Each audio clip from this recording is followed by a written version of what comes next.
This land where the horses are, that's owned by our Maori community. And our plan is to build apartments on here for our elders.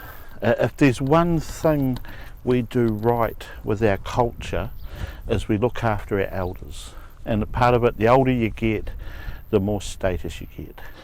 Maui is a junior god, but Maui was the type of god, if the sky was blue, he'd say it was green. You know, he went against the grain. Here he goes fishing, and he pulls up out of the ocean a house. Can you see the triangle? That's the house, the water coming off the house. That house belonged to Tangaroa, and he was god of the ocean. And he was a senior god, and he was unhappy about his house being pulled up out of the ocean, and so they had a fight. And that's what that whole carving reminds us of, that story. In 1828, we had a tribe that came down from Wellington. Do you know where Wellington? It's the bottom of the North Island. And there were 700 men, and they had 240 muskets or guns. And at that time here in Kaikoura, we had 2. So we were sort of outgunned because they weren't friendly. They attacked here. They got as far south as Christchurch. And what happened, our relations down in Dunedin, where you guys were, once they heard about what had happened here, they came up from the south. And they had the musket with them, and we drove this tribe out. And that was the last tribal warfare for our tribe, and that happened in 1828. Okay? Now, in 1858, we had the land agents come, and they came here, and what was happening is the settler was coming from the UK, and they were selling their worldly belongings, coming to the bottom of the world on a promise. And when they arrived here to New Zealand, to Kaikoura, the promise didn't live up. And what we had is we had arguing over land rights here. And and it started to escalate into fighting. And this was throughout the country. So the government that had been formed sent land agents out with their checkbook. They came here to Kaikoura. Their plan was to buy all this land. The only problem, the chief, he didn't want to sell any of the land. And so they said to this local chief, they said, look, if you don't sell us all this land, we're going to go to the tribe in the north that had come down here 30 years earlier, and we're going to buy the land off them. And that's how it was back in those times. The old chief, he knew if they did that, he would have lost the authority over the area. So what he did instead was he asked for land that was sacred to us, like this peninsula, to be left in our ownership. Now, the land agents at the time, their brief was to make the deal. And they said, yep, fine. So the old chief signed the contract. Unfortunately, that land got sold as well, which caused an argument between our tribe and the government that only ended 16 years ago. So it took a while, but we got there at the end. But anyway, that old chief that signed that original contract, he was mine and Rebecca's great-great-great-grandfather. We're on the outside of what was an old fortified village. Okay, all that remains, can you see this earth wall here?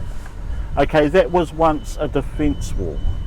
Up on top, we had a palisade fence, which were poles that were binded tight together with sharp points, common throughout the world.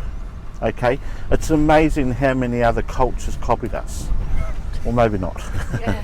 On the outside here, can you notice the ditch?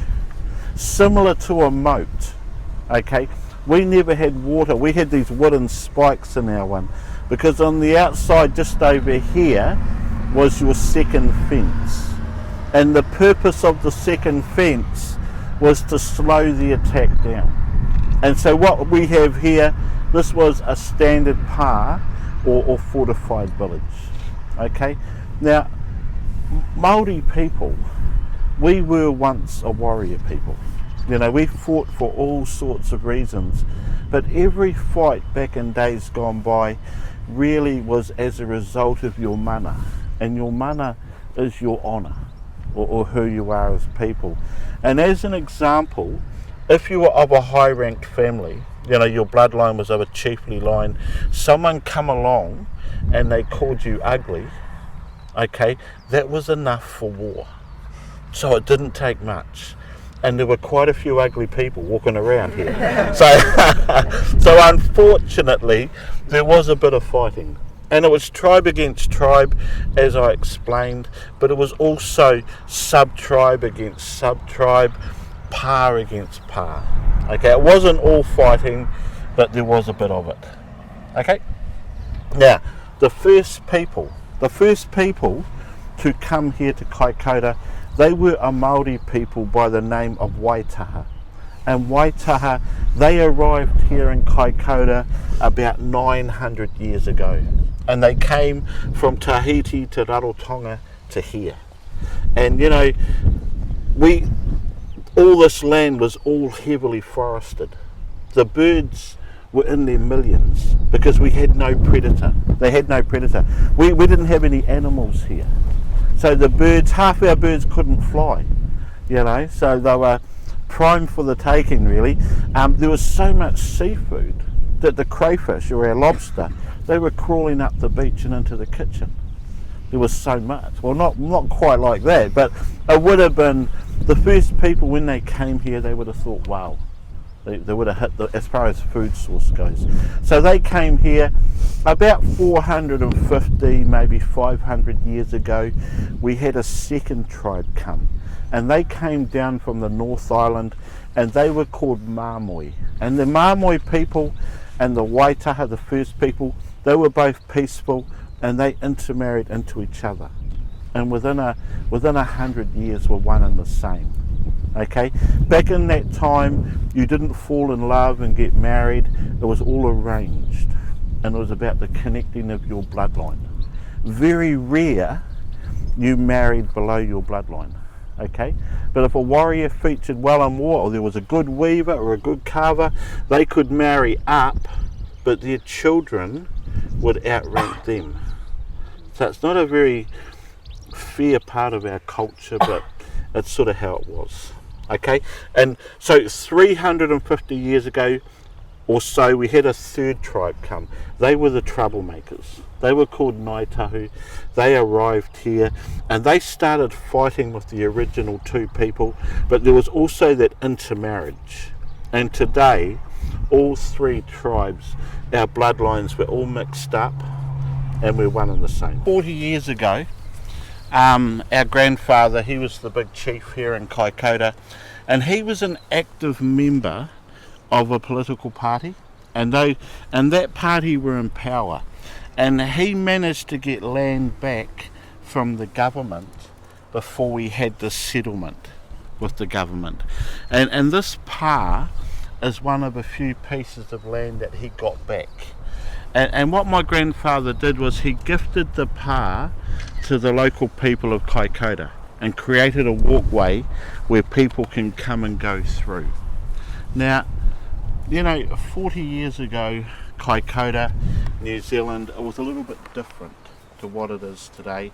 Back in that time, the Maori community, we done our thing, the European community done theirs, and there wasn't really much in the way of working together. And the idea with my grandfather behind gifting this pa was trying to build those bridges between the two communities. And saying that 40 years on, Kaikoura, New Zealand, we have come a long way in a short period of time. And as a country, we're moving forward. Okay, there's a few things we need to sort out, like those All Black selections, you know, the important stuff. But otherwise, we're heading in the right direction. Okay, and so that's the reason. Now, you got to remember, we lost hundreds and thousands of hectares of land, and so for my grandfather to get a few pieces back and to give a piece away, you know, that's a big gesture, and no one in Kaikoura was really strong enough to challenge him on that. And so that's what happened here. And so him and a couple of uncles, they helped to build this seat, and it's for really, that seat is called a taumata. A taumata is a resting place. You know, every person should have a taumata. And a taumata is where you rest and you're at peace and you're able to communicate with your gods or your God or your higher power.